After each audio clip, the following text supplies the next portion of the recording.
Dokter bisa dijelaskan terkait dengan gagal ginjal dan juga gagal ginjal akut?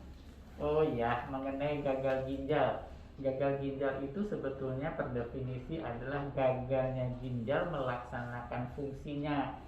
Nah, kalau gagal ginjal akut tentu kejadiannya mendadak. Sebelumnya tidak ada penyakit apa-apa, tiba-tiba dia tidak bisa melakukan fungsinya sebagai penyaring dari darah, kemudian memproduksi urin sebagai alat buangan.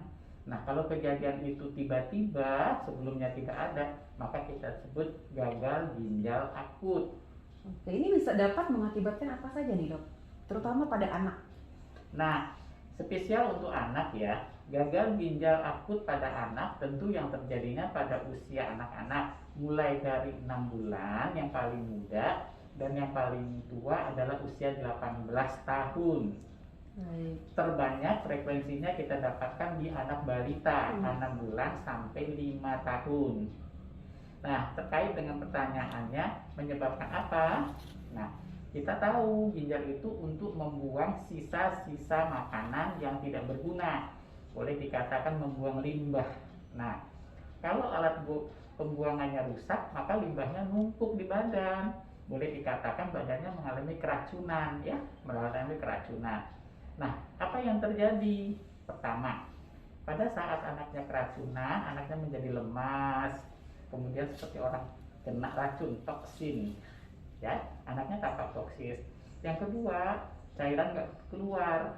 Nah, karena pada gagal ginjal akut itu tidak bisa pipis, tidak bisa menghasilkan urin, maka terjadilah penumpukan urin. Jadi cairannya tumpuk di badannya.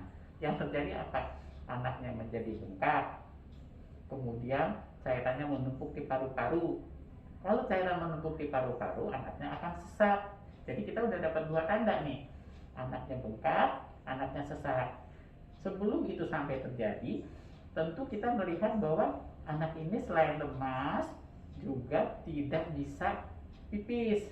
Kadang-kadang pipisnya mulai berkurang, sedikit demi sedikit berkurang, kemudian warnanya berubah. Warnanya berubah menjadi kecoklatan, keruh. Ujung-ujungnya nanti nggak bisa pipis atau anuri, tidak bisa pipis. Jadi orang tua sudah bisa tuh melihat gejalanya. Pertama apa? Anak saya lemas. Kedua, pipisnya keruh, coklat-coklatan. Kemudian anak saya mulai tidak pipis, berkurang pipisnya, kemudian pipisnya berhenti, dan mulai dengan timbul bengkak dan mulai timbul sesak napas. Nah, itulah gejala-gejala yang bisa dilihat oleh orang tua bahwa anaknya sudah mengalami gagal ginjal akut. Dari seluruh gejala yang tadi dokter sebutkan, adakah tindakan yang dapat dilakukan dok? Nah, ini masalahnya adalah ginjal. Ginjal itu suatu alat yang hanya bisa diperbaiki fungsinya tentu yang paling mudah dengan hemodialisa. Tetapi sebelum kita melakukan hemodialisa, mungkin orang tua bisa memikirkan bagaimana mengurangi bengkak anak. Jangan terlalu banyak minum, jangan memberikan yang mengandung garam tinggi supaya tidak terjadi tambah bengkak, ya kan? Kemudian mencari sebab. Kita tahu penyebab gagal ginjal pada anak itu ada 3. Pertama, peradangan. Yang kedua, adanya infeksi. Yang ketiga, adanya penyakit autoimun. Nah, kalau ada gejala peradangan, ada gejala-gejala infeksi, hindari infeksinya, obati peradangannya. Jadi itu yang bisa kita lakukan sebelum kita jatuh ke hemodialisa. Baik, berarti tadi sudah jelas penyebabnya apa gitu ya dok ya. Kemudian Betul. apa nih yang harus diwaspadai oleh orang tua? Nah, yang kita harus waspadai waktu untuk yang khusus gagal ginjal akut ya, karena ini dapatnya karena kita minum obat.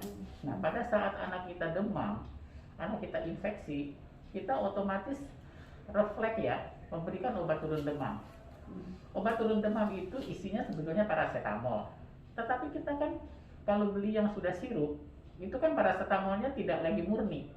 Ada pemanisnya, ada perasanya, ada pengawetnya. Kita tidak tahu apa yang dimasukkan oleh pabrik. Bahkan ada zat-zat lain yang dibuat sedemikian rupa sehingga anak merasa nyaman, tidak rewel, tidak gelisah, ya kan, bisa tidur ya. Kita nggak tahu apa yang dimasukkan ke dalam situ. Sehingga zat-zat yang dimasukkan itulah mungkin yang kadarnya berlebihan, karena tidak semua pabrik menjadi begitu, hanya pabrik tertentu yang kita lihat begitu. Mungkin kadarnya lebih tinggi daripada kadar normal gitu. Nah, inilah yang mengakibatkan terjadinya gagal ginjal, kerusakan pada glomerulus, kerusakan pada sistem ginjal itu sendiri. Tuh. Nah, tentu kita bisa mengatasinya dengan tidak menggunakan paracetamol yang sirup. Jadi dengan itu kita menghindarkan pelarut-pelarut yang terlarut. Mungkin kita menggunakan paracetamol tablet.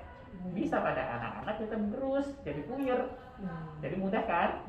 Atau kalau kita mau menggunakan jalan lain, kita gunakan yang dubur, jadi pasti murni.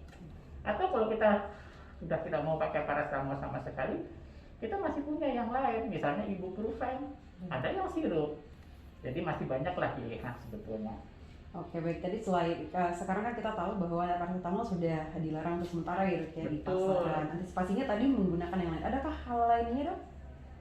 Nah, itu yang pertama ya, kita menggunakan yang lain. Yang kedua adalah menggunakan obat-obatan, karena orang memberikan paracetamol pasti ada sebabnya, kena demam. Dan demam pasti dari infeksi, ada peradangan.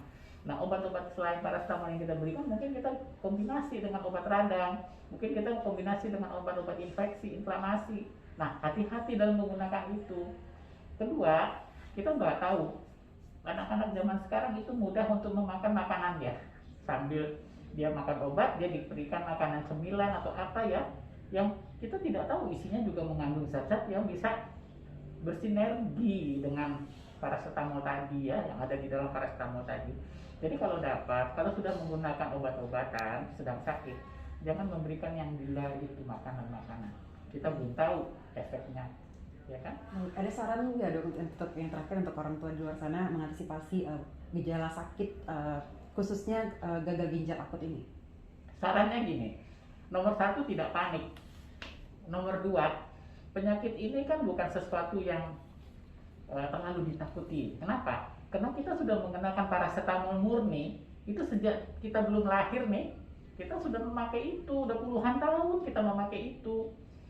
Mirip kayak aspirin itu kan kita udah pakai bertahun-tahun ya, dan selama ini tidak apa-apa kan. Jadi mungkin sekarang ini kita harus mencari tahu apa sih yang terkandung di dalam paracetamol yang ada sekarang, dan khususnya yang sirup ya.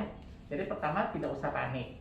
Yang kedua, berlakulah rasional. Rasional itu logis.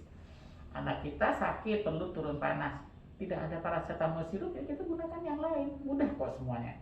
Dan ketiga, jangan belajar mengobati sendiri, jangan belajar dari Google terus mengobati sendiri. Datanglah ke dokter untuk memeriksakan anak saya ini sakit apa, walaupun cuma demam ya, tapi pastikan bahwa sakit ini bukan karena infeksi ginjal, pastikan bahwa demam anak saya ini bukan karena penyakit lain yang ada hubungannya dengan sirkulasi ginjal gitu. Yang penting tidak panik, tapi logis dan tidak mencoba-coba gitu. Oke, baik. Terima kasih, Dok. Baik, terima kasih kembali. Kita sambil ngobrol ya, Dok, ya, Dok. Boleh di sini dulu, Dok. Boleh. Kita sambil ngobrol-ngobrol aja. Ya, kita ngobrol lagi. Masih di ini, masuk kamera.